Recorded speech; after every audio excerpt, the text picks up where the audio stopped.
What's going on, people? Welcome to the match reaction show. We have got our first win of the season. Saying that, we're not in bad run of form. 14 games unbeaten, another clean sheet whilst having a thin squad. That is what Oliver Glasner does. I'm joined by Lou and Hambo here. The lines will be open in about a few minutes' time. I'll post it so you can join us live tonight as well. But most importantly, get involved. Let us know your thoughts in the live comment section and the comment section down below.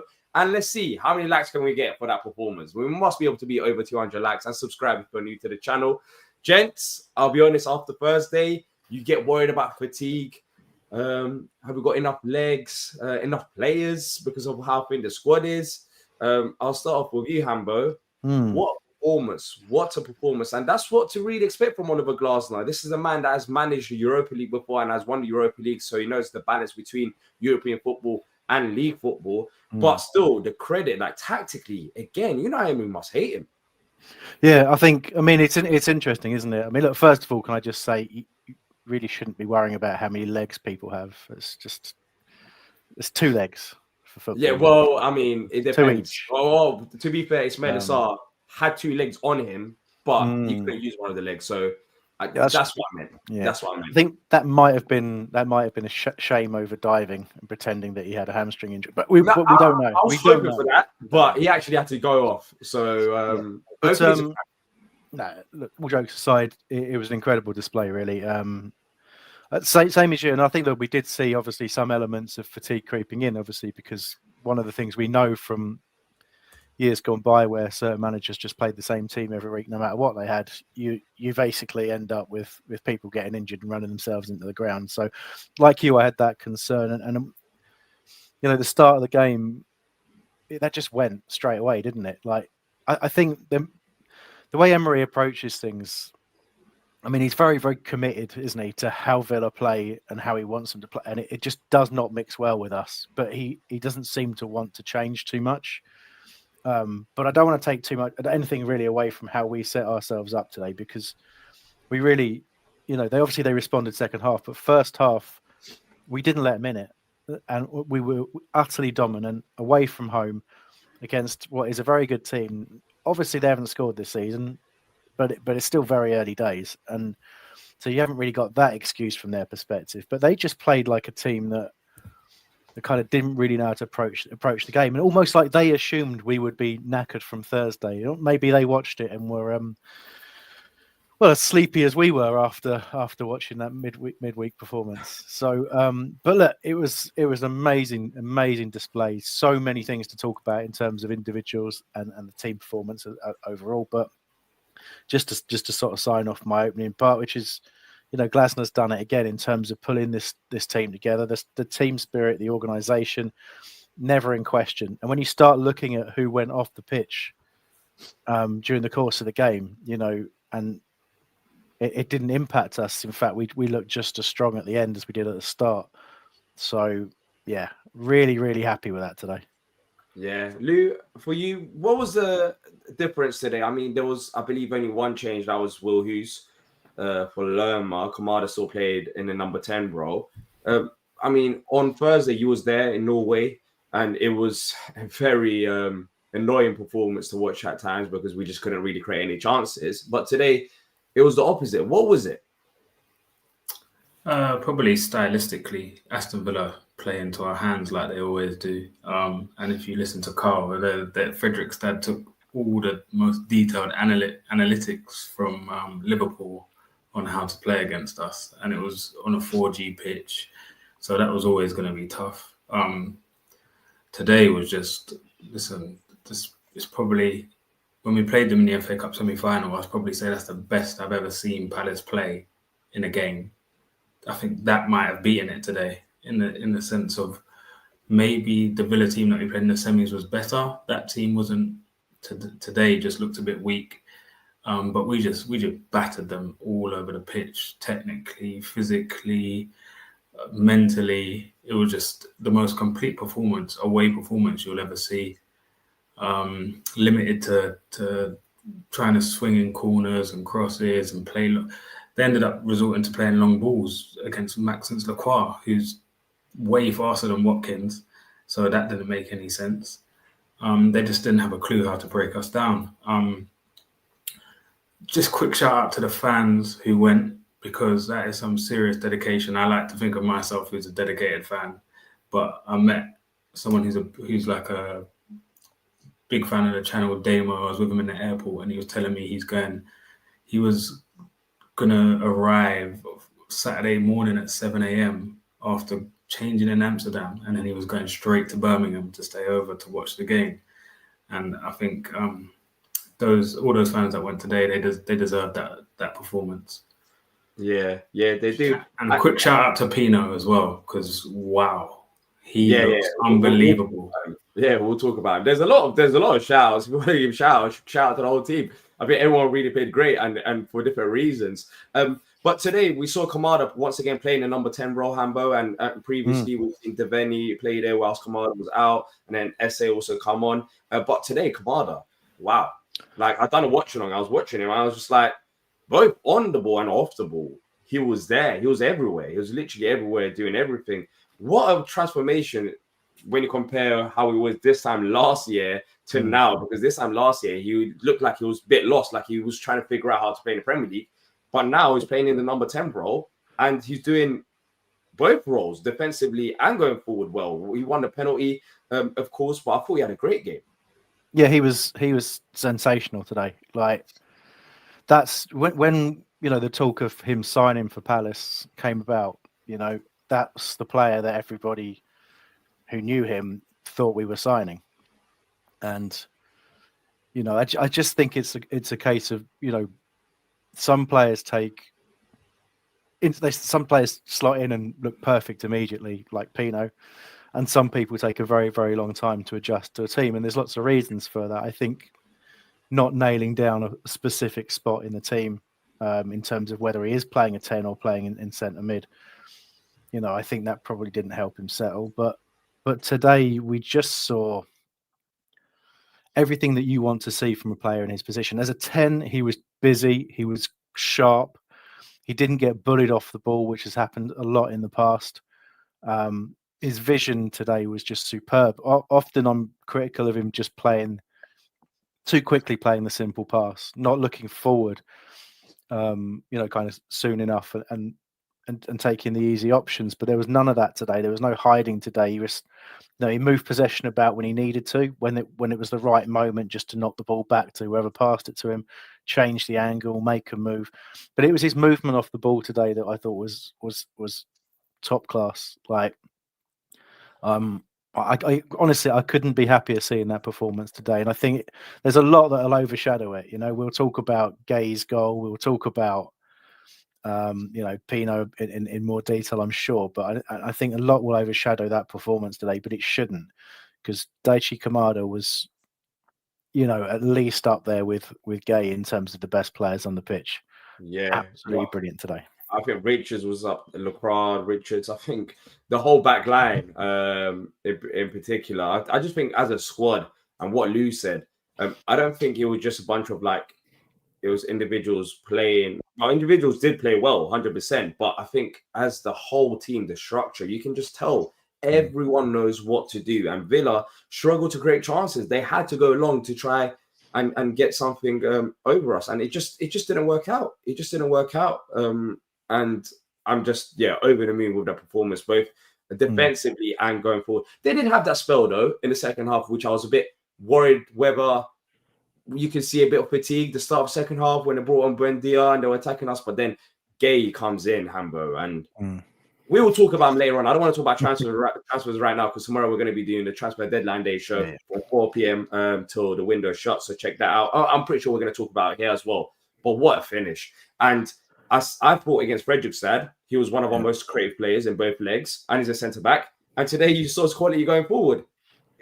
For me, I would just say, I've said it 1,000 times on Watch Along. People are probably tired, but I'll keep saying it until the window shuts. You just simply cannot sell him. He's too important, but you have that horrible, kind of opposing forces really. So nobody at the club wants him to go at all. But if he full on will not sign a contract, for us, as fans, for the manager, for the players around him, they'll all say the same thing. Well, we'll see out his contract then. We'll get him to the end of the season. You're not going to benefit by letting him go any earlier. But unfortunately, there are people at the club who have to look at it from a different perspective to that and have to say, when we get to the end of the season, if we are, in Europe again, we have to generate income somehow. We have to, to be able to continue to build and develop this squad. And we'll all be crying our eyes out if the reason we can't compete. Let's just say, look, we win the Conference League, right? And we're in the Europa League. We're finally actually in the competition we qualified for, but we've got a weaker squad because there's a £40 million hole in the budget somewhere. Like, we'd be. But do you reckon we can get to that stage without Guehi? Because I don't think we can. That's the whole issue. Like, I think we can have a successful season if we build the depth, and I think we can do well in Europe, which can cover a bit of that money that we would get from Guehi. So I think there's two ways of looking at it. That's the way that I'm looking at it. Without Guehi, I don't know how far we get. It's an impossible choice in a lot of ways, and we can be thankful that we're not the ones who have to make it. Okay, that's what I would say, because every fibre of my being says you keep the player, because as Glasner said it himself, he isn't replaceable. And we talk about that the goal today, right? Let's not focus too hard on the negatives, right? The goal today. So I feel like, Mateta said after the game he doesn't even shoot in training, right? Which made me laugh. But it was just kind of perfectly set up. It was just because he does that, right? He runs forward, and because he's a centre-back, people don't close him down. But he's so much better on the ball than he gets credit for. But he's got a great way of passing him as well. He's always putting decent deliveries in. He can play a really good short pass, plays it really well to feet. And he's never, never shy of getting the ball, never shy of going past a couple of players and doing something. And today he just... he did the thing. He strode out of the defence into some space. No one came to him. Got the ball into a good attacking position. And for whatever reason today, he just decided to carry on, just make that extra move and become that extra body. And it just fell to him, and it was just perfect. There's nothing else you can do with that ball when it comes to you like that. Like, there's no point him chipping it to the back post or anything like that. That is just prime belt this one, curl it into the top corner. And it looked like he'd done that a million times, didn't it? It was just, he didn't think, he just did it. And what a wonderful moment.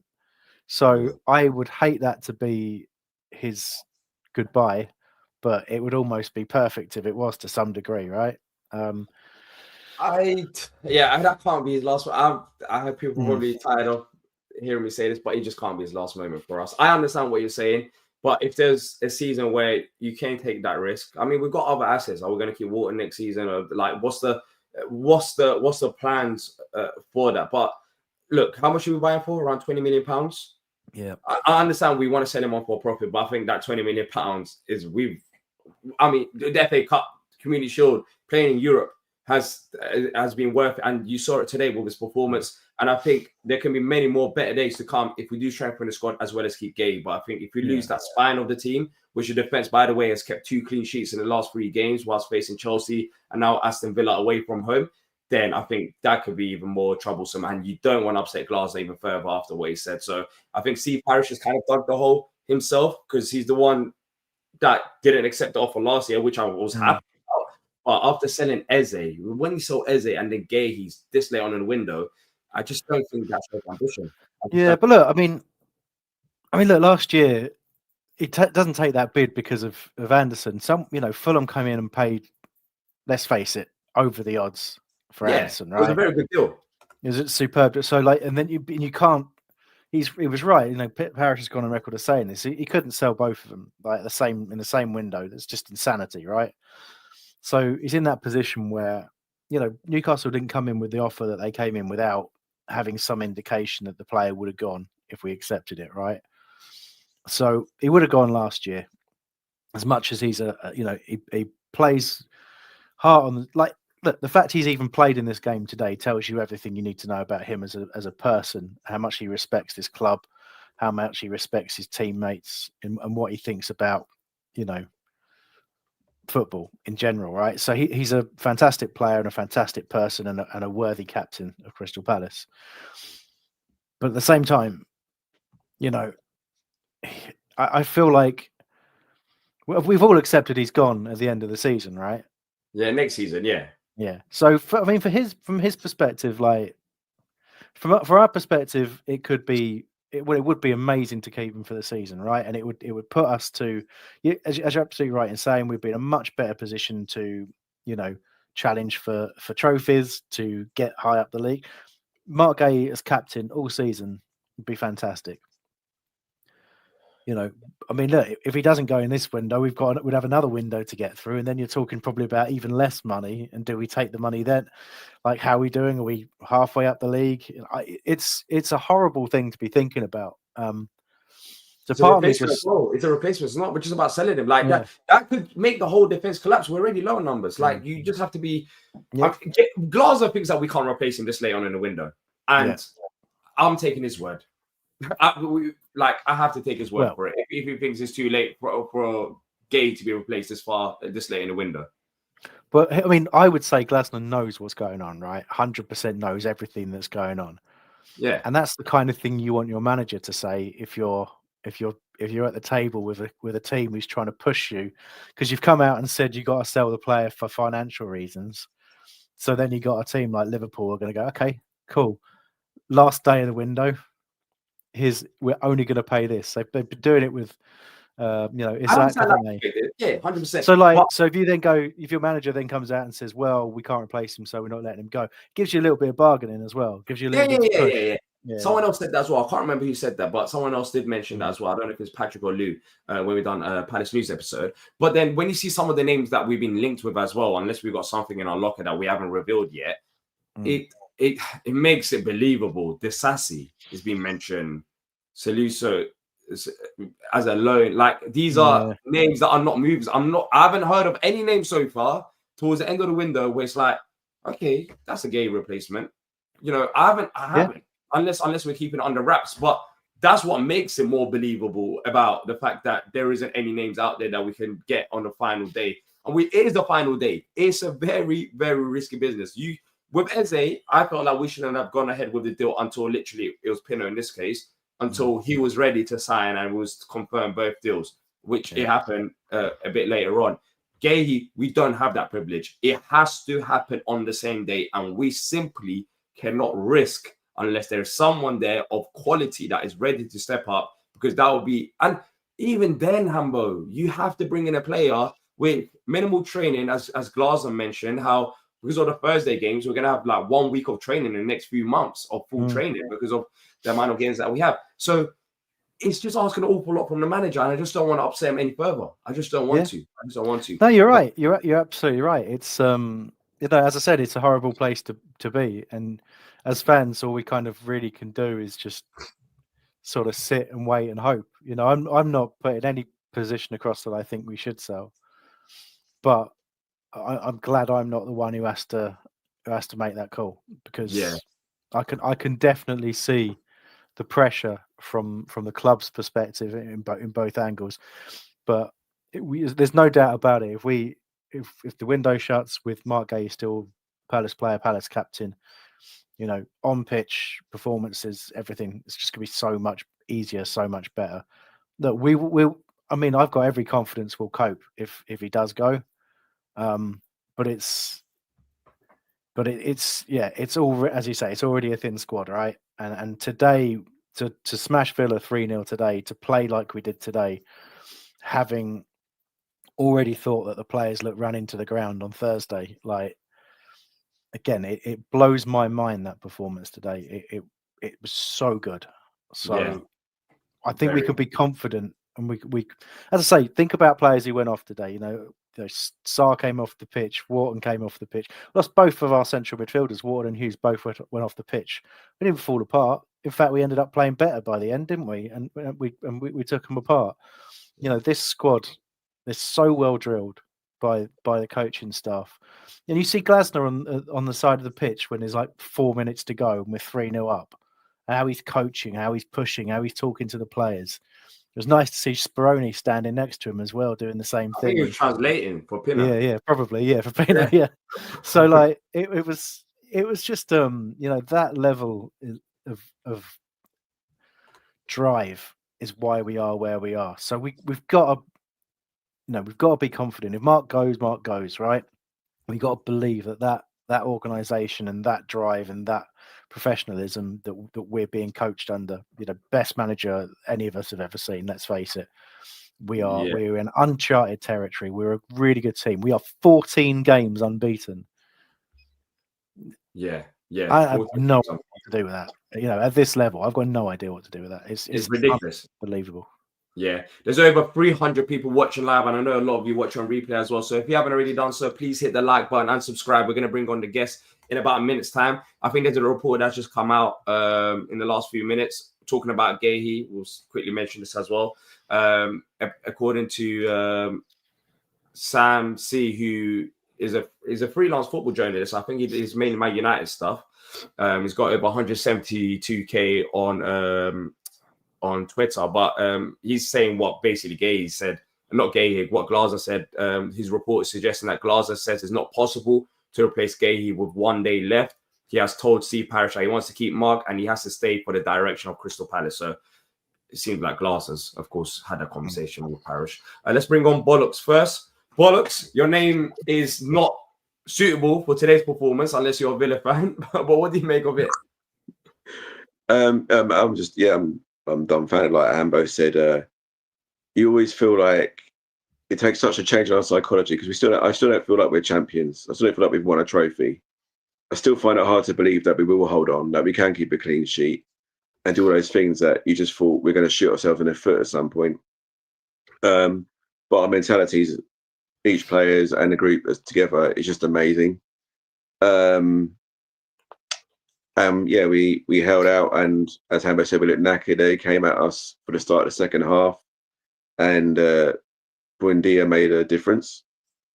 But when you thought, water's come off, where we're going to get our creation from, a bit like Anderson used to do, as you mentioned, he'd push further up the pitch and try and get a good crossing or something. Guehi's finish was amazing. That's why he's captain, and that's why he plays for England, and he'll be going to Liverpool next year, or probably Real Madrid now because they've taken the piss. But just really proud of them. And I don't know what it is we got over Villa, but I remember going there many years ago, and we lost 3-0. And Tommy Black had an open goal under the bar and then skied it. And as he shot, you could hear him say, "Have it." And then walking out, and it was like a shit winter's evening in the League Cup, and just hearing a Villa fan saying 3-0 in your cup final. I won't do the accent.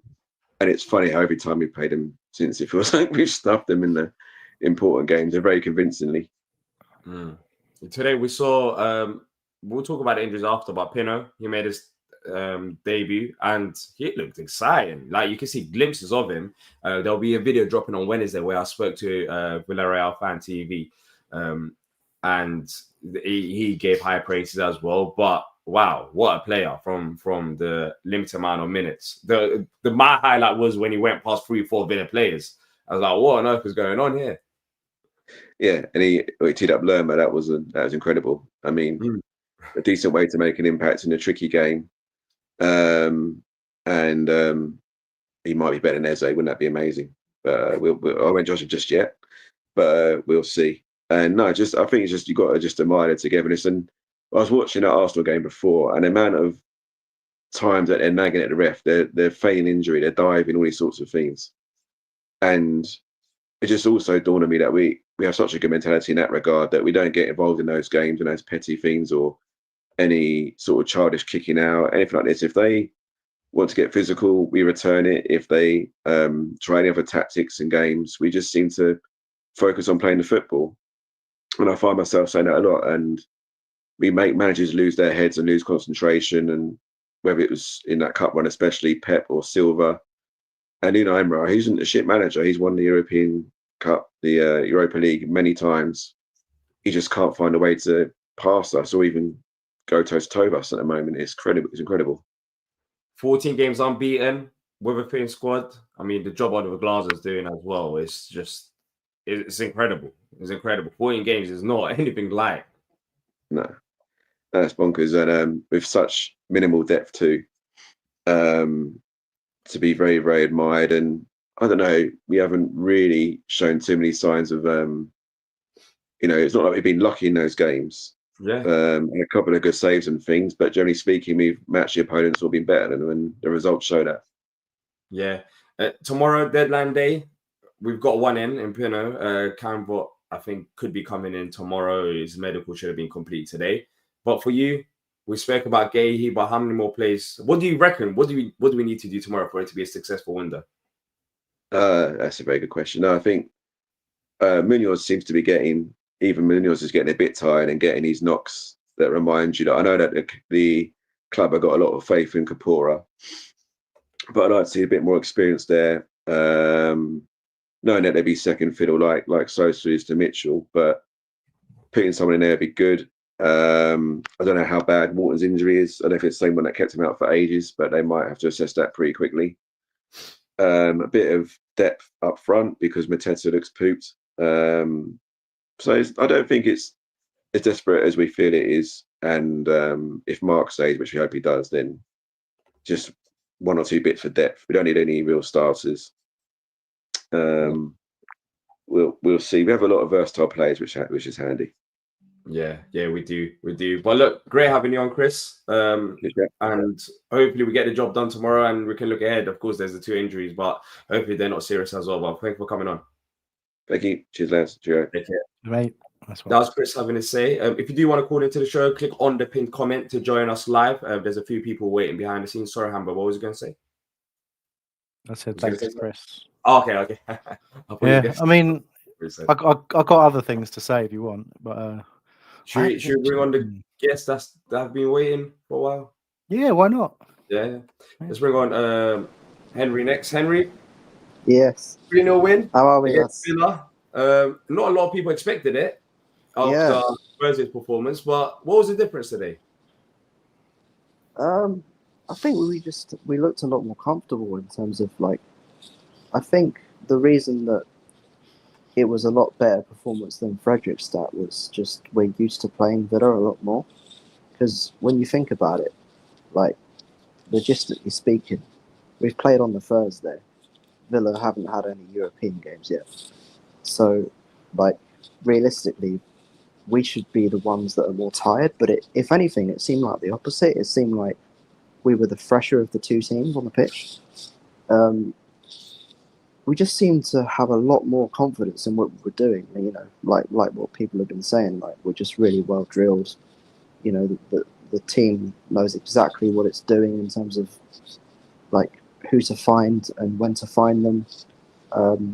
We know how to defend when we need to defend, and we have a really good way of attacking where, we've got players who can hurt anyone on their day.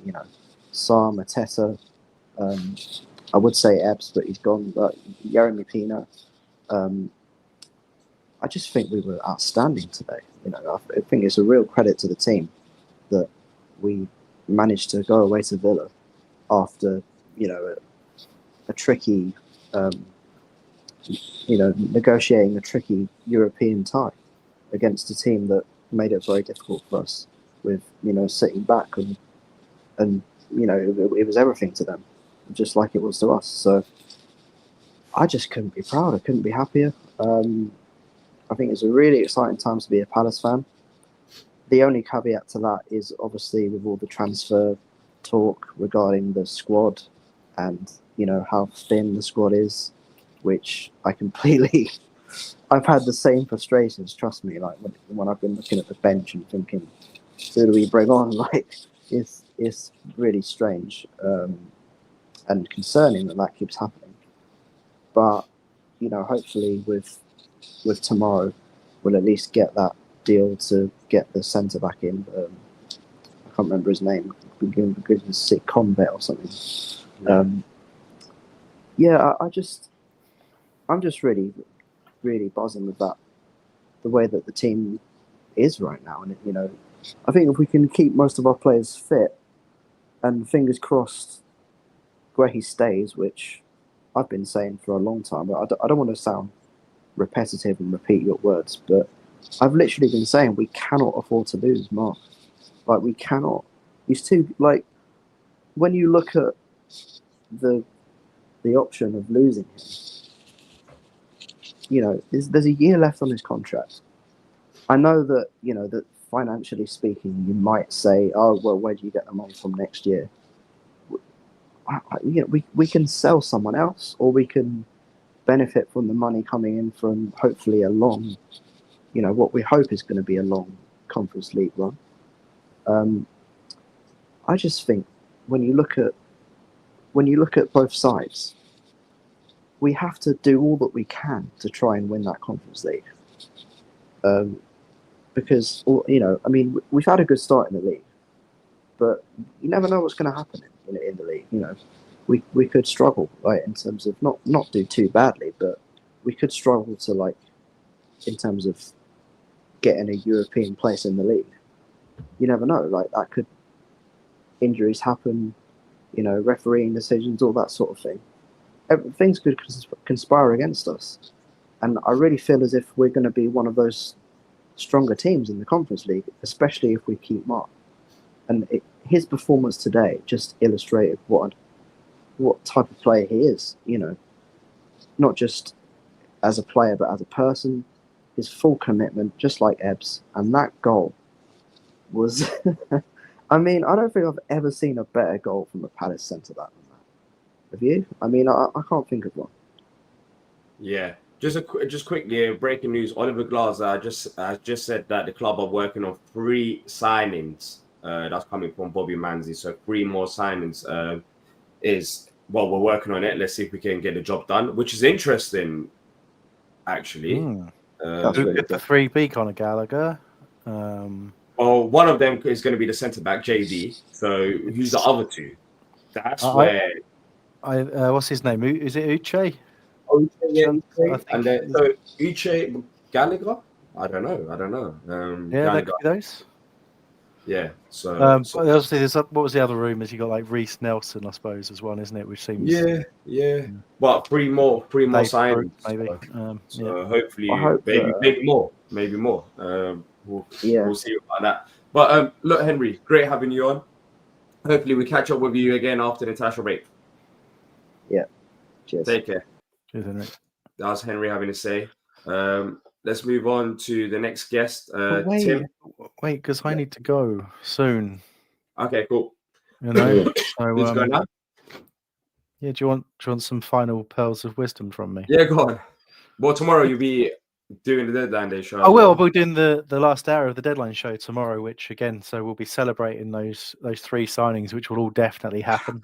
Hopefully, won't be any disappointments or anything like that. Palace, we're always reliable. There's usually one name that just comes out of nowhere, isn't there? Can't wait for that one. Yeah. It'll as long as it isn't Kevin Doyle again. No, I just wanted to say a couple of things, right? So, just didn't get an opportunity to talk too much about Pino. We've talked about how well he played, but I just wanted to say a couple of things about him that really, really pleased me. So, first of all, it was his all-round game. His awareness was superb, right? He was straight up to the pace of the Premier League immediately. Obviously, he's come off the bench, so you don't get overexcited. But he came off the bench in the 70th minute, and he had 20 touches of the ball. So that's basically a touch every minute. 92.9% passing accuracy. Okay, so to give it sort of some context around that, Will Hughes went off after 70 minutes.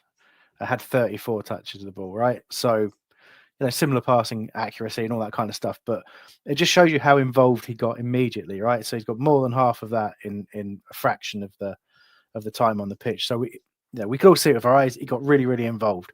But it wasn't just being in possession. It wasn't just attacking. He got back. He got tackles in. He likes a challenge. So that was really pleasing to see as well, because I didn't really appreciate that aspect of his play. But what I really liked, was just how he's a 10 that drifts into space and people don't follow him. I hate watching those players against us. I love it when we have them, and we've not had many. But a player who just, for whatever reason, massive, obvious example, Salah at Liverpool, right? Everybody knows Mo Salah scores lots of goals. He cuts in from the right-hand side onto his left foot. Everyone knows he does it, yet still he does it continuously, and he constantly finds space. And I'm not saying the two are the same player or anything like that. I'm just saying that characteristic of being able to suddenly just somehow become a ghost and move away with no one seeing you. Love it. I'm so encouraged by that.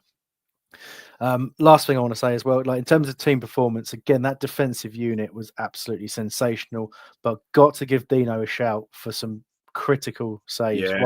One in particular. But two I'd say class saves, 2 saves that are befitting of a keeper who really should be England's number 1, because he has been phenomenal for us for a very, very long time. Personality from him is extremely important. You know, he's loud, he talks during the game, you know, but when he pulls out saves that are every bit as good as scoring a goal, you've got to call it out every single game. It makes the occasional error, right? Occasionally makes you a little bit nervous, but he does play on the edge a little bit. But so not perfect, but an absolutely sensational goalkeeper and a proper Palace player as well. So many more great performances, but I'll let the rest of you talk about that because I've got to go and walk a dog. All right, then. Enjoy your walk. And then, of course, tomorrow we'll be here for the Deadline Day show anyway, so we can talk about the performance and more. Cheers. Take care, Amber. Take it easy. Bye. All right, let's bring on the next guest. As always, if you haven't done so, if you have done it, first of all, thank you. We've hit over 200 likes, which is amazing. But if you haven't done so, subscribe as well to not miss out on the future streams that's coming up. We've got a lot planned. Let's bring on the next guest, Tim. Tim, 3-0 win. After Up the Palace, come on. That bit of a worrying performance against Fredrikstad and squad depth. That was an issue. But today, I mean, once again, got the job done, and what a result it was. Love that man. Love that man. He's incredible. He's incredible. And he, I was saying this in the chat, D, that I have such a love for defensive football, and he makes defensive football like real. I mean, it's not just defensive football. It's just really, really good. It's like firm, foundationally solid. We're just really miserable to play against and tough to break down. And then we switch into attack really quickly. He makes attack out of defense. He's just brilliant. The guy is brilliant. He's the best manager we've ever had. He's just incredible. I wish I could have seen it. I'm going to watch the replay. I was listening to the audio, and it was just so clear that defensively we're just knocking everything back and making it really, really difficult for Villa, which was great. But I wanted to make a point. I want to back up what you said about Marc, because I think we need to talk about the other context. And this is almost, if I could make this my essay to Steve Parrish, to think like, because I don't think you need to sell Marc. I don't think that is necessary. And I do think there is a financial argument for keeping him and letting him run down his deal. And it is this. Places in the Premier League are probably this season worth at least £3.5 million. With this defensive line, with this back four, we are already a top 4 defensive side, D. We're a top 4 defensive side. We are really, really good, and we're almost impossible to break down. There is a really good chance, in my opinion, that we can finish 7th or 8th. We finished 12th last year. If I'm right about those numbers, I'm pretty sure that I am. You're talking about, just on performances, you're probably getting between 14 to 17 million pounds just in prize money moving up the table. I think we can do that. I think we can do that, especially if we get a little extra depth with this manager. But you got to keep Marc. You don't need to win the Conference League. You got to go deep enough. You got to get into the knockout rounds. And I think you can get 10 million pounds from that. Now, here's what Liverpool is offering. Let's just be clear about what they're offering. They're not going to offer over 40 million. Right now, they're offering 35. So let's say they go to 40. Let's say we manage to squeeze it out and get to 40. There are 2 things you still have to contend with. You got to contend with agent fees, and you got to contend with a 20% sell-on fee for Chelsea. So if it's 40 million, you're going to lose on the order of, what is that? 8 million pounds that you're going to lose. So now you've got 32 million pounds. And if your prize money gets you, let's say, at least 25, is it real? Let me just think about this. Is it really worth £7 million? Is that really worth it? I Whilst would say, upsetting your manager as well on his last year of his contract. yeah, and you're going to piss off your manager, right? You're going to piss him off. You're going to guarantee that he's going to walk out at the end of his deal. I just don't think it's worth it, D. Financially, I think it makes no sense whatsoever to sell Marc for a short-term deal, because then, so what you're going to get then, you're probably going to get 32 million in, and you can't spend all of it. You're not going to get Diamande. You're not going to just go in and upgrade Marc. That's not going to happen.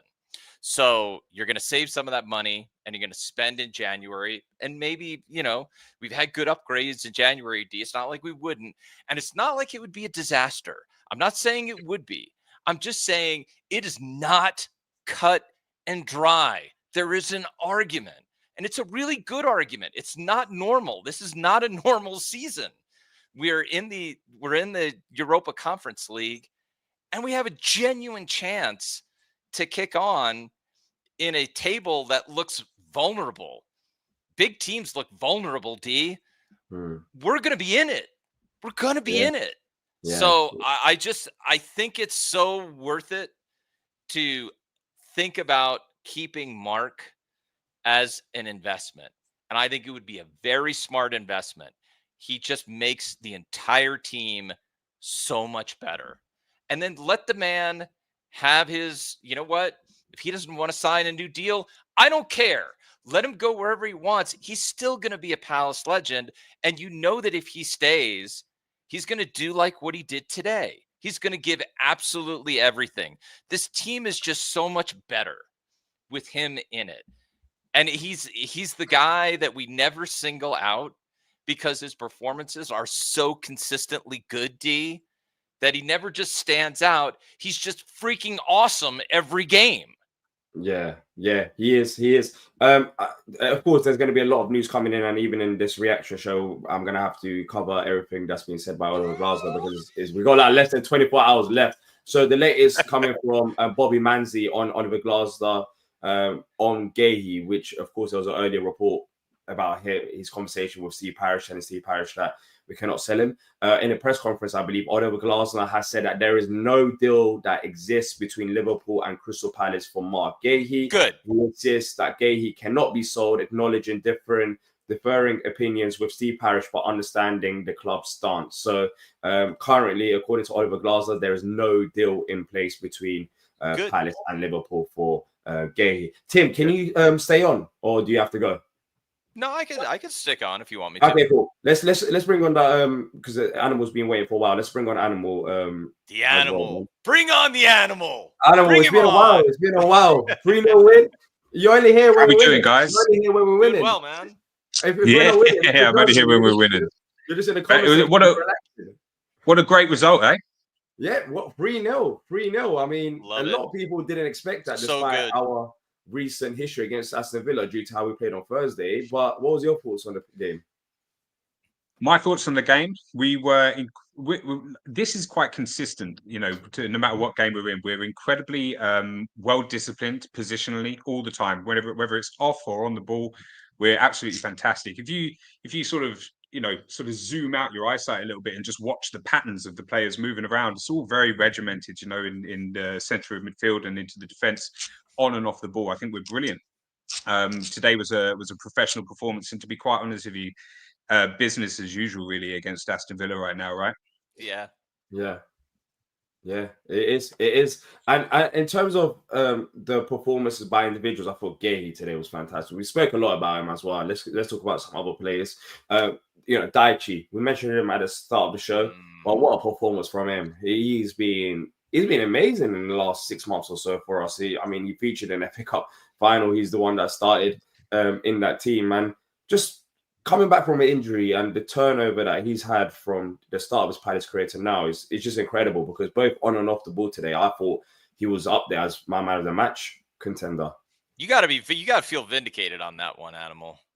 Yeah, absolutely. I mean, it's taken him a long time to settle. So I think the people who have criticisms, which are valid, of how Kamada started his time and career with Palace, are justified. But it's all about supporting our players, letting the context seep in. People have a real problem with context in football. So the Fredrikstad game, the second leg, right? This is really frustrating for me because people were tearing chunks out of our players. And to be quite honest with you, like Patrick said, I think it was the lowest block you've ever seen in your life. 11 men behind the ball. And if you notice, right, when we come to our player ratings, our player ratings are strong at the back, so 7s, 8s, and then as we get further forwards, they go down to the 6s, right? And there's a reason for that. It's because there's no space. Kamada's having to come back into the center of midfield to try and make something happen because he's surrounded by Fredrikstad players.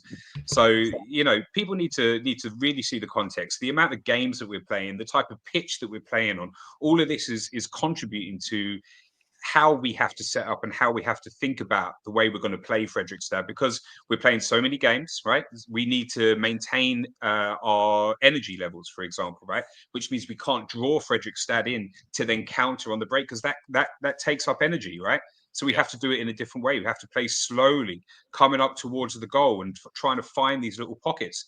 And Fredrikstad were brilliant as well, by the way. Again, another very well-disciplined defensive team. It was difficult to play against them. And now you've seen today, we've won emphatically against Aston Villa. Emphatically.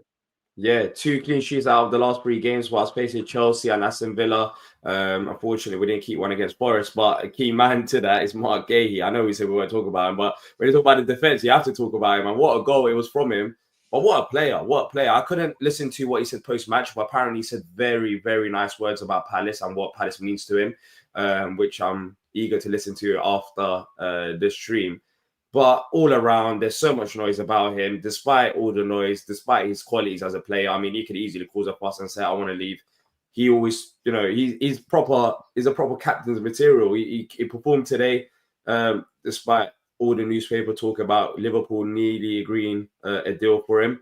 And what a goal, what a defensive performance, not only by him, we can include the others, by Richards and Lacroix. Those 3, I mean, if we keep them, then I'm expecting many more clean sheets, and with Henderson behind them as well. Can I give you a stat, both of you? Yeah. There are 4 teams. There are 4 teams right now in the Premier League that have given up a grand total of 1 goal so far this season. One of them is Palace. The other 3 are Chelsea, number 2 in the table, Arsenal, number 3 in the table, and Spurs, number 4 in the table. We're top 4 defense right now. Yeah. And Guehi plays a big part to that. Just quickly, Fabrizio Romano tweeting what we said before, nothing different, but I'll just say anyways. Internal talks are taking place right now at Crystal Palace to decide on Marc Guehi as Liverpool are pushing. Liverpool are ready to get the deal done for a fee over £35 million plus 10% sell-on clause as personal terms have been agreed since the beginning of August. So he's saying that, internal talks between Palace are taking place. And I'm pretty sure Gay's probably, not Guehi, Glasser's probably on that table saying no, just no. Yeah. That's what I know as a fact. And if there's one manager to take a risk on, one manager to listen to, it's him. It's him. Like, 100%. If he doesn't want it to happen, especially after selling Eze, I understand that he might not be here at the end of next season, but for this season alone, like, let's see what we can achieve. Last season was fantastic. Right. And we're going to remember that forever. Not only us, people that come after us, it's going to be in our history books forever. And Guehi played a big part to that. And losing Eze and Guehi in the same window, I just feel like that would just be a bit too much. Yeah, we can't lose Guehi so late in the window. We've only got 22 hours of the window left. But I've got to tell you, mate, I wouldn't put it past Parish. I really wouldn't. I wouldn't either. And I think, there's a lot of pressure though on him. Like normally, I think there's a lot of pressure right now. Not even from the fans. There is. He's not dumb. He definitely sees the tweets and whatever, but I don't think he cares about that. But there's a lot of pressure from Oliver Glasner. If you're serious, like, he has to make a decision, of course. And I'm pretty sure he's had these talks with Glasner. If you're serious about keeping Oliver Glasner at a football club, you want to make sure you make him as happy as possible. At least you leave with no regrets. When this manager's come out numerous times and said that we can't lose Guehi, you're basically not taking those risks. You're basically playing the safe bet and, benefiting with extra £35 million. But it's about signing the replacements as well. As good as Glasner is, he's not a miracle. He's not like a Right. magician. He's not gonna. He's Well- not like you're putting a But he final. kind of has delivered He kind like a of is, magician. yeah. Maybe that's what Steve Parish was thinking. Maybe if Nathaniel Klein goes in defense, Glasner will still get the best out of him, and we'll go far in the Conference League. But the reality is that is not the case. As good as Glasner is, he needs to play. Like Guehi is very important. But let's see. I think it's not as certain maybe that as it would normally be in the past about selling a player.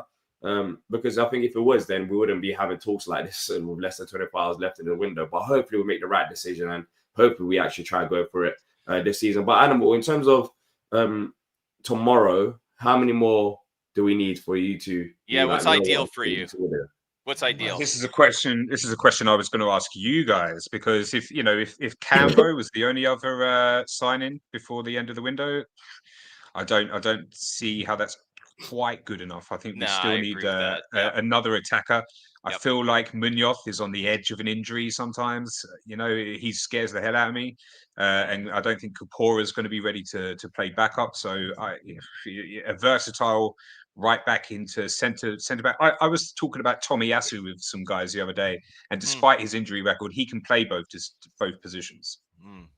Yeah, he can, but he's got a lot of injuries, so I don't know if we'll go for him. Yeah, I think it would be a punt, wouldn't it? Yeah, I think Oliver Glasner said that we're looking at making 3 signings, so that would make it 4 in total. I don't know if he includes Cambo in that. Probably he does, but that seems like it's pretty much done right now, so that'll be interesting to see. But yeah, just looking ahead now with the injuries as well. Hopefully, Wharton's injury is nothing too serious.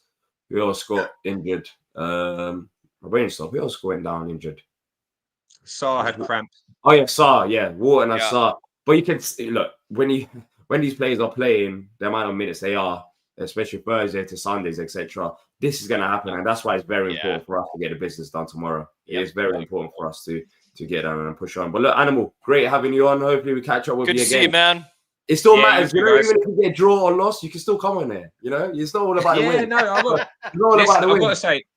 I've got to say, I've actually been moving house quite recently, so we've had to install Wi-Fi in here. So the last month has been a write-off for me, but we're settled now, and the Wi-Fi is up and running. So you'll be seeing more of me hopefully online. Brilliant. Hopefully. All right, then. All right, guys. Take care. Take it easy. See you later, guys.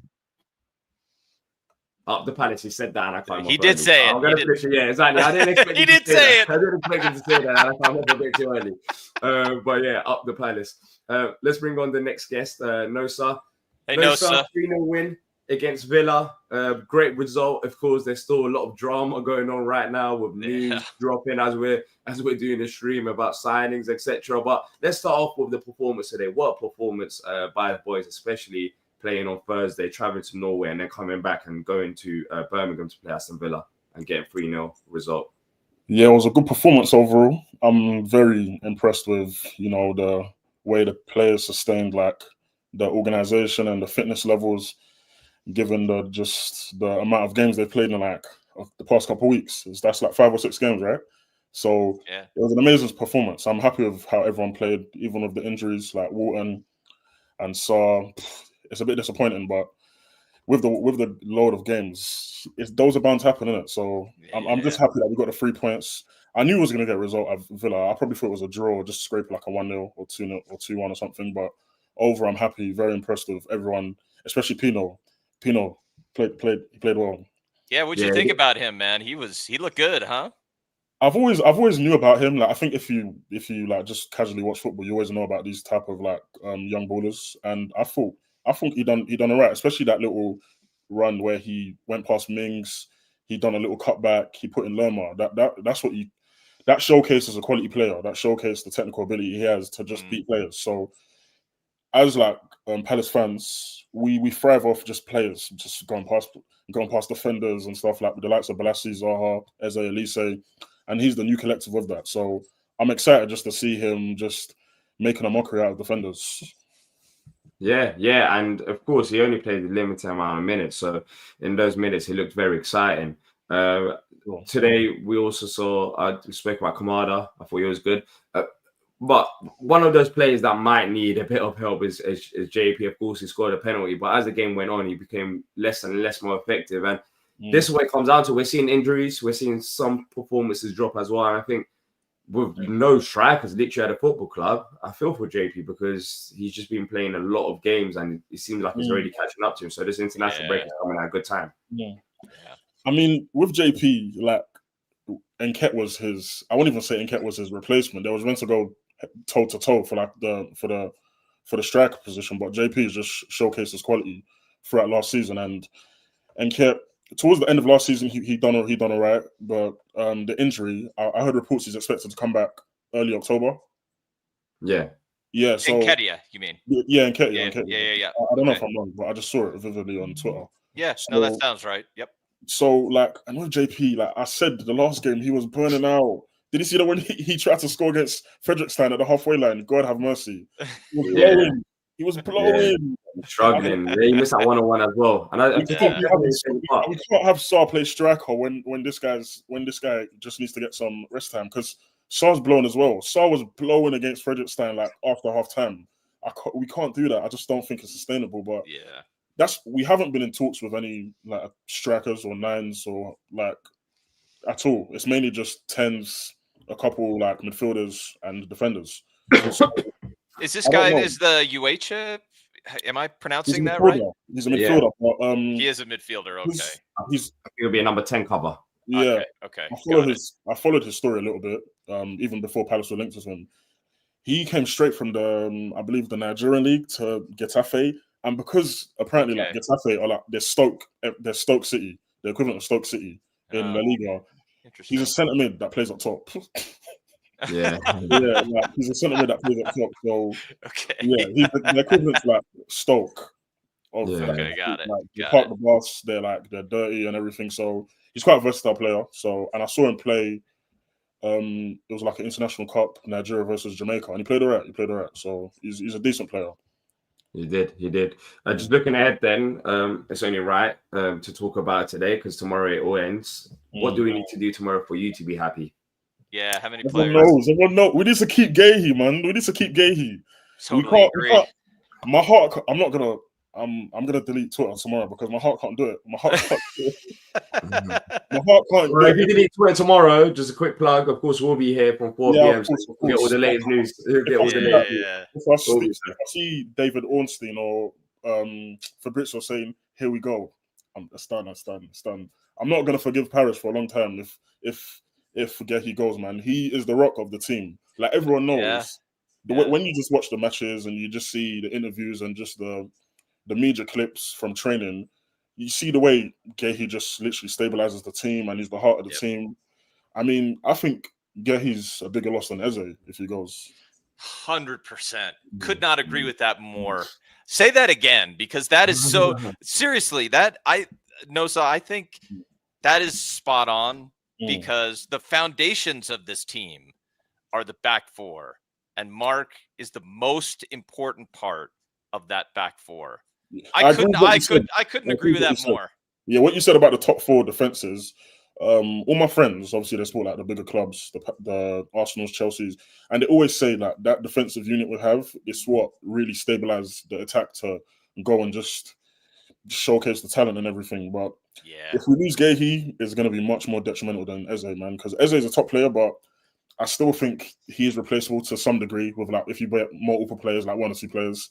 But Guehi, he's one of one. You can't really get a player from South London, a captain material, someone that's so loved by the staff members and everything. International as well. England international, and he's I said it before, he's the best England centre back right now based on form and quality. You know, Stones, I think he's off it a bit, but I think Guehi's probably the best English defender we have. So if we lose Guehi, it's going to be so detrimental to the team, man. And I don't see us sustaining this like fluid football and just sustaining the unbeaten run in the Prem or just overall, man, because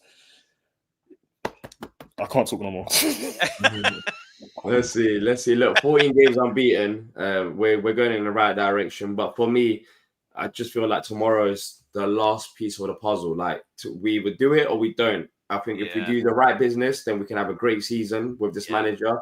But if we don't, then it can be a long season because not only are we thin on squad numbers, but we will get thinner with injuries if we keep running these players into the ground, which right now we don't have any options because we don't have alternatives. So tomorrow is a very big day for the rest of our season, and we've seen it already with the Thursday and Sunday games. I mean, it's only the start of the season. It will only get worse. So we need numbers. We are linked with numbers and players, not just numbers. Of course, quality matters as well. So as long as we get the business done, I think we're going to have many more great nights on here talking about Palace. But if we 100%. don't, then it's worrying about the amount of injuries that we could potentially pick up as well. So it's up to the club. It's up to the club in terms of how much we want to try. Sorry to cut you off there, bro.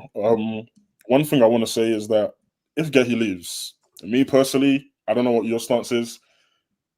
The chances of Glasner staying will be very minimal. Like that'll just be a clear indication. Yeah, I think it's done. I think it's done if he leaves because he's said it many times as well. And also, Glasner did say that if Palace finish in the top 10, of course, from the big 6 clubs, but he considers this as one of the elite jobs. That's right.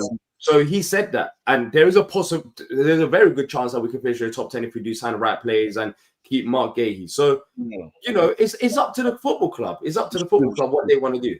And the thing is, everyone knows, like, the Premier League is actually so big. Like, people don't realize how big the Premier League is. Pino left Champions League to come to the Premier League. Like, I'm pretty sure Villarreal got into the Champions League, right? Yeah, he left the Champions League. He left the Champions League, and he was like one of the figureheads for captains. Like, he received like the you know how they give like a couple players the captaincy, like the third, second, and yeah. So, and Glasner, he's not a coach; he's a manager, right? Is he a manager? I don't know if he's I think probably he has a head coach role because I don't think he manages the transfers. But he's Crystal Palace at this point. They called him Crystal Coach manager. If he's the most successful manager we've had since and if you don't listen to him, then you're setting yourself up to just lose one of your best assets.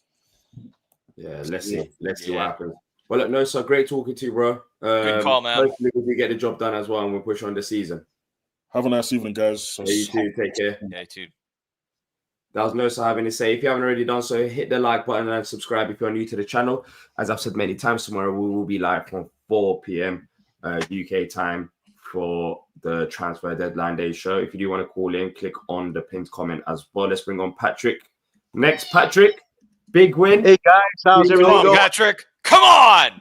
What win? 3-0.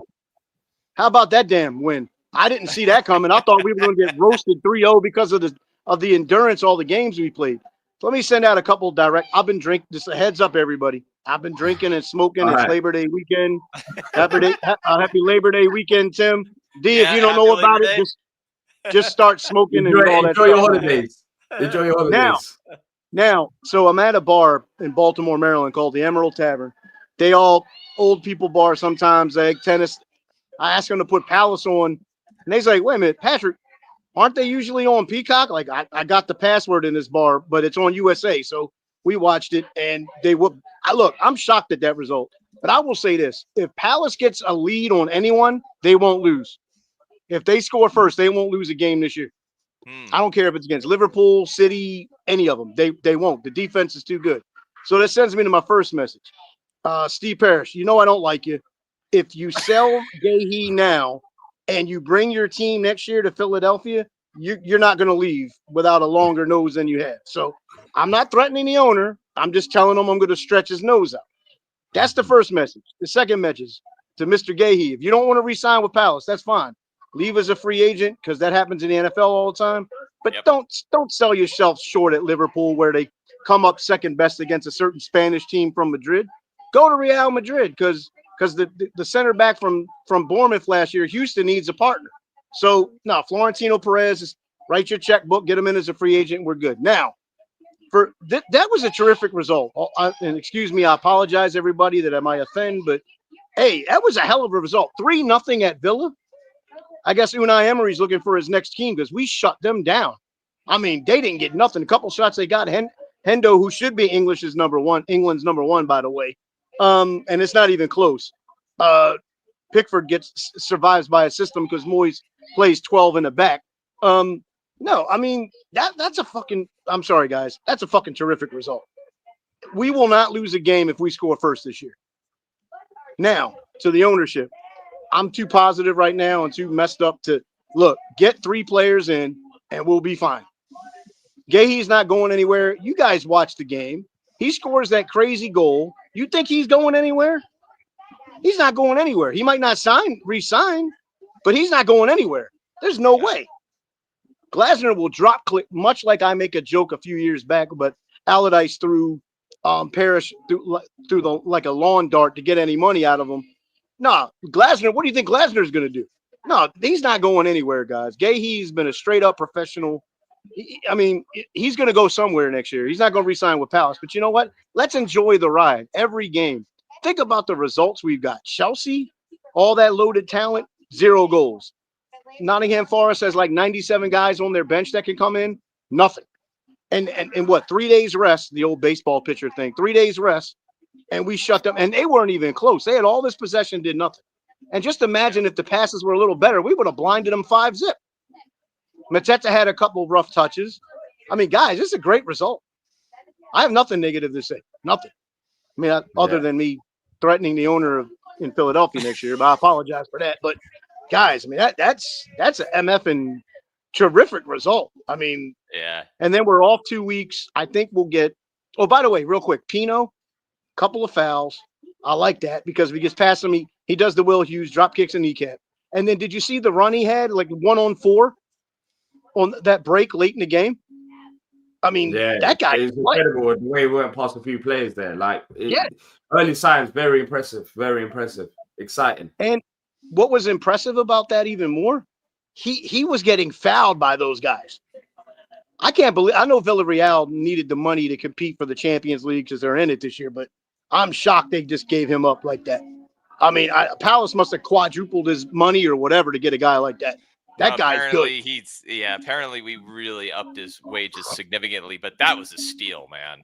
21.6 million up front in pounds, but the deal doesn't rise to much more than 26 million pounds. That's a steal. Yeah. That's a steal, man. That guy can straight up play. I'm excited for the future with him. Yeah. And just a little background with me. I haven't shared this much. So as a kid, I grew up as a Real Madrid fan.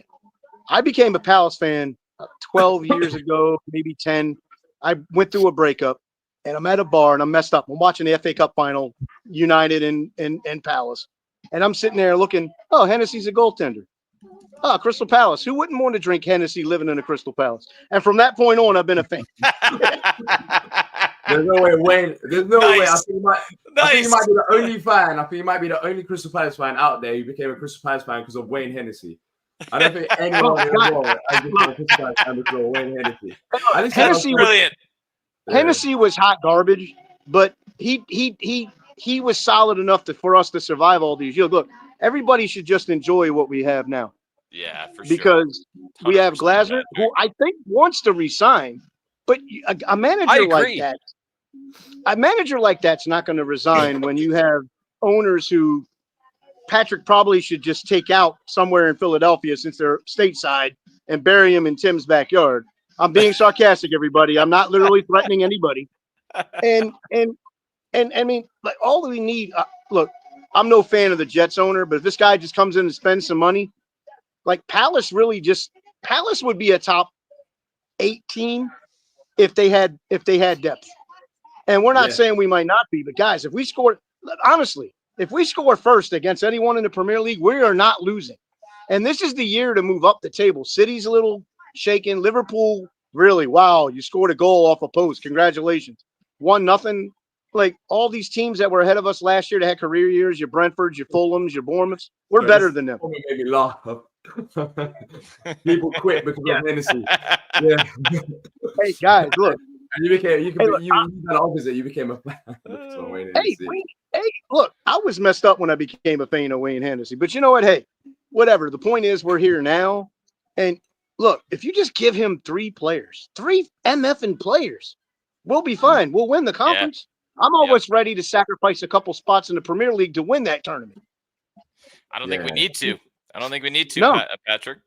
Yeah, but do you reckon we do get the business done? Yeah. So what's that, D? I'm sorry. Do you reckon that we do go and get the business done tomorrow?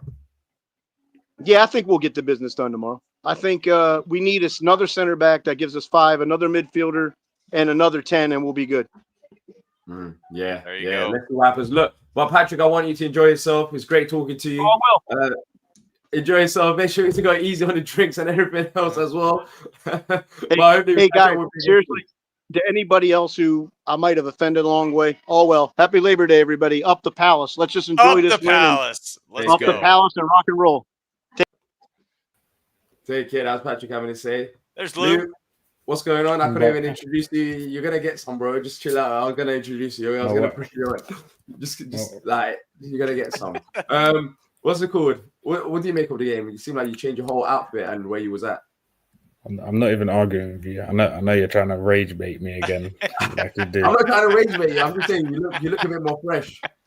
You just seem like earlier on today, you was on the stream earlier on. Like, you just changed everything. Anyway, my Wi-Fi was moving a bit mad. Well, yeah, blame it on the Wi-Fi. It's working well now, yeah. Just about. But Yeah, it's working so well that you can put yourself on the show without me introducing you. Yeah. Yeah, man. How about I remove you for that? How dare you just come on the show without getting introduced? Even Patrick waits. But anyways, I'm joking. Go ahead. What was I going to say? Now you threw me off. I was going to say maybe you're bottom of the leaderboard in the prediction table. Is that what he's going to say? I'm actually second from bottom. You're fighting relegation. You and Nick, I think, are second to bottom. Of course, everyone else is above you lot. But you've finally got one thing you can cling on to. No, but you know ball though. You know ball. So it's just a surprise to you that you're second from bottom. Do you know what? I'm gonna get those clips of you from Forest away, and it's gonna shut you up. Just get your prediction right. Why are you being petty for about clips from Forest? You can, just hold that on it. Just get your predictions right. Don't get mad at me. Get mad at yourself for getting it wrong. But anyways, you didn't really get to speak on the game that much. I know you mentioned that at the start as well, but I mean, we spoke about transfers. We spoke about Kamada, Henderson, the defense. I think the big point from today is we have to be careful with the injuries because, I mean, you look at the squad depth with the squad being thin right now and some players having to play on Thursday and Sunday. Injuries are already creeping in. I mean, we spoke about the game a lot, so we can do a little quick preview for tomorrow, but we do need to get the players in, right? Yeah, definitely need to get the players in. What is it? Canvot, Gallagher, and Uche. But the main thing is Guehi staying. That's the main thing. And Glasnow's he's doubled down again, innit? Saying he can't go. Yeah, he's doubled down again. In fact, he even said that there's no agreement between Liverpool and Crystal Palace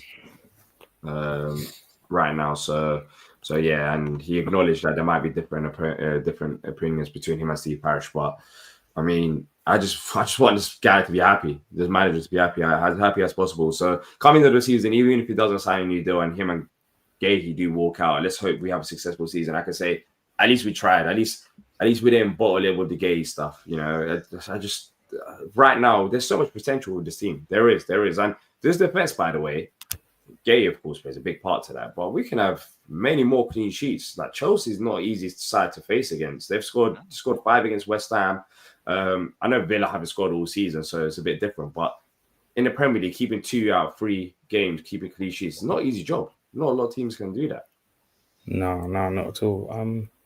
I think it's just that continuity, innit? The same back three, the same wing backs, the same defensive midfielders.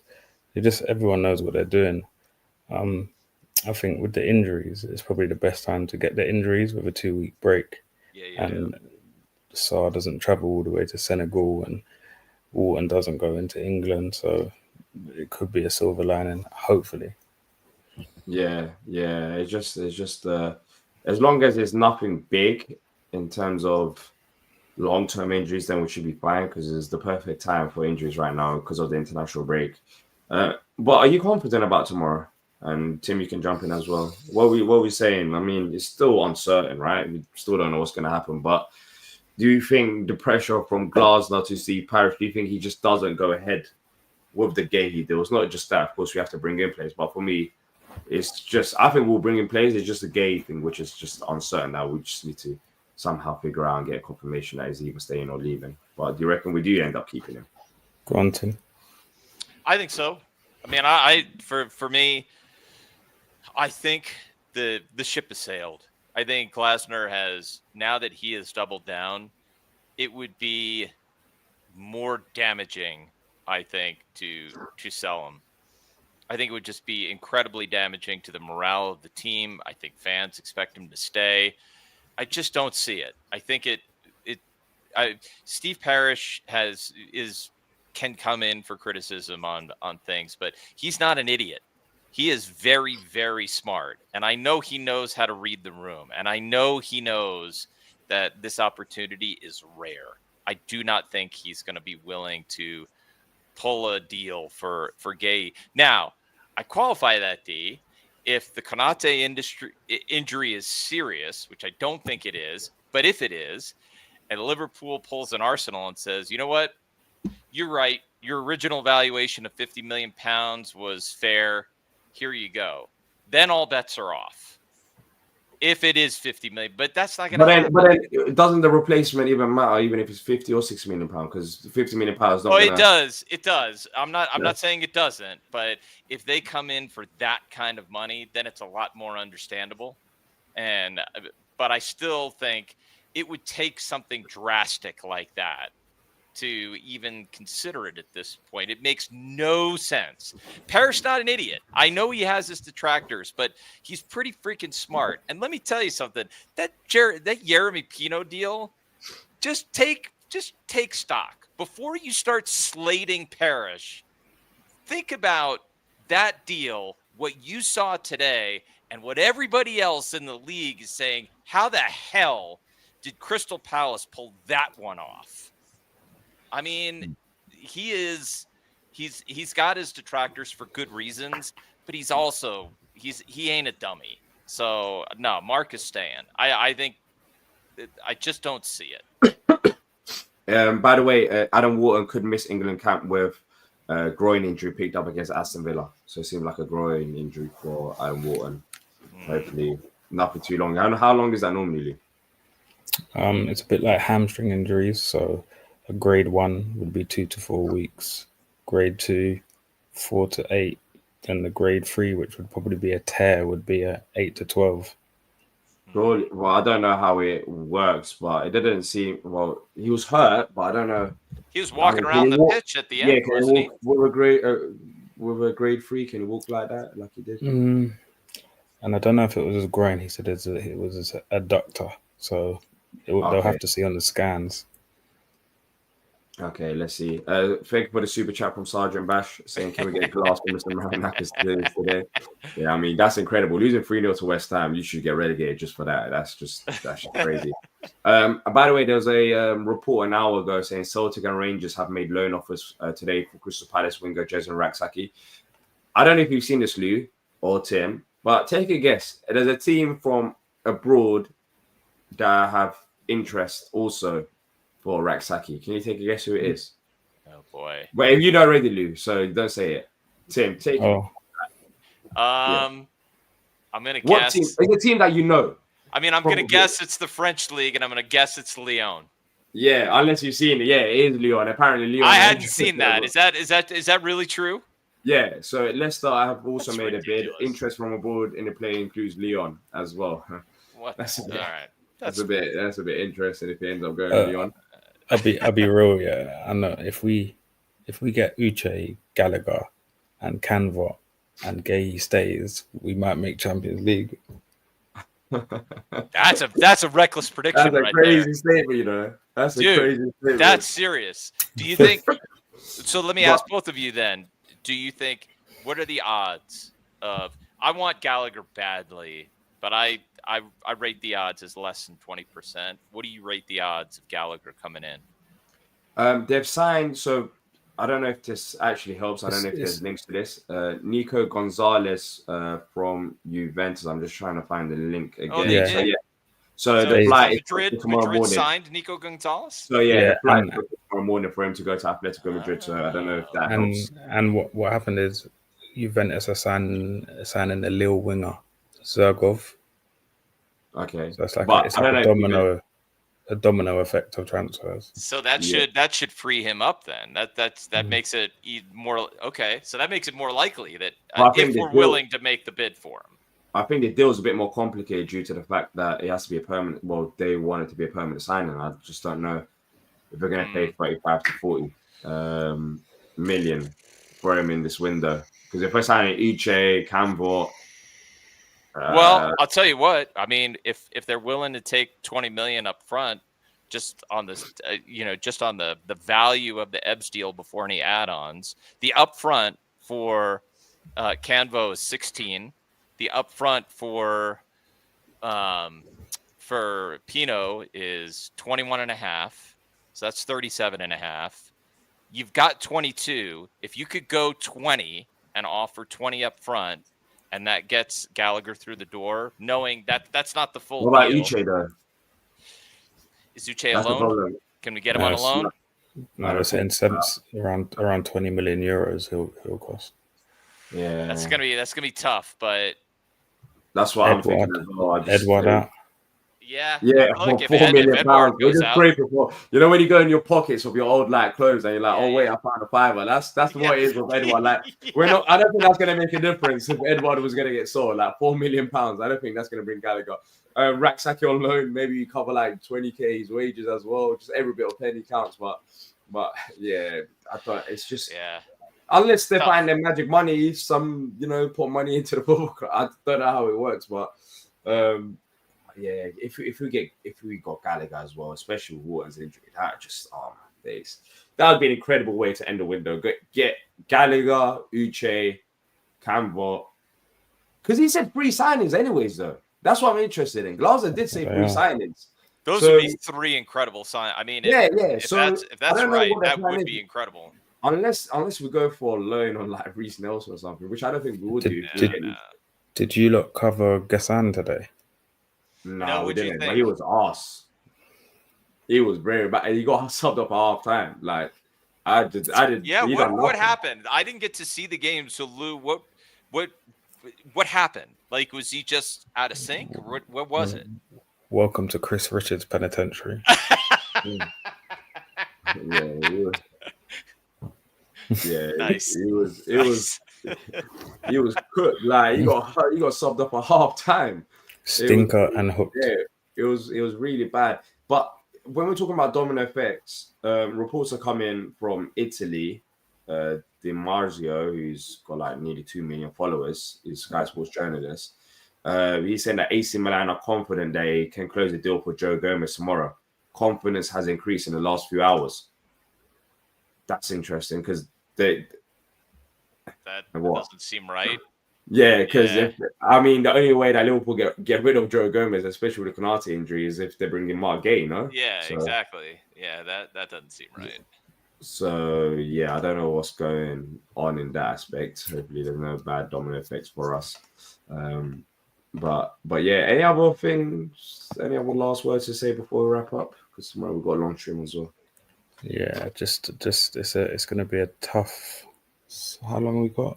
But it shuts at 7, innit? So yeah, 12, 15 hours, man. Yeah, man. Let's just lock in. It's at least we can breathe after. Yes. Yeah, at least we got our first win of the season. We'd have to win 9 games like last season. I feel suffocated from this window. Yeah, this window's actually pissed me off. Normally, I actually like transfer news. It gets me excited, but with this window, it's been so annoying. It's been dreadful, annoying. man. It's been like very annoying. That we've had with winning the FA Cup, etc. It's been like they've made sure that we experience pain for winning this cup. Like they're trying to right to do it. Like it's just crazy. The window to be shut. Did you cover the fact we scored from a long throw? Oh my days! I spoke about it on the watch along. I finally see the vision. I understand it. Long throw. So the whole point of that is for Lacroix to go front post, head it back, and for someone to header it. I never knew that. We never got close like that. It was always. I don't know what we were trying to do. Like we would long throw it, and then maybe someone head it somewhere. I never knew the plan. I can see the vision now. Have you realized? Yeah, this season every team does long throws, and every team just kicks it off. Yeah. Every team do the same thing. Yeah. I think from the Club World Cup that kickoff thing started, right? Or was it PSG or something? Who actually started? They just clip it right into the corner. Yeah, it's crazy. They need to find a way around that because kickoffs are now pointless. Like, there's no point of kickoffs. They need to find a way around that. Maybe you can't kick it forward. Maybe you have to kick it backwards now. Maybe they're going to have to adjust like that. But But anyways, people, if you have enjoyed it, drop a like, subscribe, rest up, because tomorrow is going to be a crazy, crazy day. I can already sense it. Yeah. We'll be here covering it all. Thanks to each and every single one of you that's called in, that's dropped a like, and that's left a comment as well. Be happy, enjoy today, and just loads of praise for tomorrow. Once we get through tomorrow, we can actually relax and look forward to the season. But until then, up the Palace. Up the Palace.